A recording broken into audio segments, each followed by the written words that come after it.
Kaya girls, pag nahuli nyo ang mga jowa nyo na ng bababae, hayaan nyo. Huwag nyong saktan, huwag nyong awayin, huwag nyong pagsalitaan. Kasi ang tunay na lalaki, madaming babae.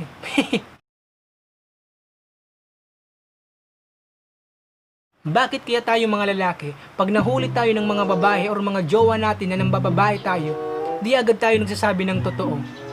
At pag pinipilit tayo at kinukulit tayo na magsabi tayo ng totoo, tayo pa yung nagagalit, no? Yung tipong tayo na yung mali, tayo pa yung tama. Tapos pag tinatanong tayo na, ano, ng babae ka, magsabi ka naman ng totoo. Tayo mga lalaki, di tayo nagsasabi ng totoo. At tayo naman mga lalaki, di ba ayaw natin kinukulit tayo? Ayaw natin yung pinagsasabihan tayo at pinapagalitan tayo ng mga babae. Tapos tayo na naman yung magagalit. Tayo na naman yung galit na galit. Tapos aawayin natin yung babae. Babalik ta rin natin ang sitwasyon para bandang uli sila yung mag-sorry. ทั่วที่เขาไปเป็นมะเร็งกินกองสนองกอง Yung tipong tayo na yung mali, pero babae pa rin ang sisisihin natin sa huli.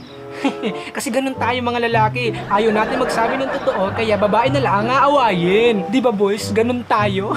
ทั่วที่เขาไปเป็นมะเร็งกินกองสนองกอง Kaya girls, huwag kami mga lalaki, huwag nyo kaming kinukulit dahil naririndi kami.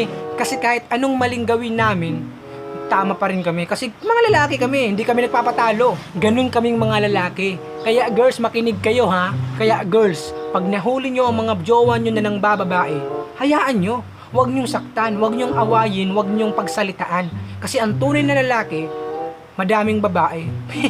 ทั่วที่เขาไปเป็นมะเร็งกินกองสนอง Kaya girls, pag nahuli nyo na kaming ng bababae, huwag nyo nang tanungin kasi huli nyo na eh. Kasi kahit anong tanong nyo, di kami sasabi ng totoo. Ganun kaming mga lalaki, ganun kami, di kami nasasabi ng totoo. At kahit magdabog kayo girls, wala kayong magagawa. Kasi nahuli nyo na ng bababae, tapos tatanungin nyo pa yung totoo. Pag nahuli nyo na, huwag na kayo magtanong. Kasi bandang huli, parang kayo pa yung nakagawa ng kasalanan.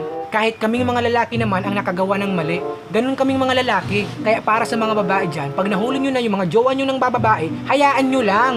Huwag nyong saktan, huwag nyong pagsalitaan ng masasakit. Tapos, magpakatanga lang kayo. Ganun lang. Kaya girls, pag nahuli nyo na, huli, pero di kulong.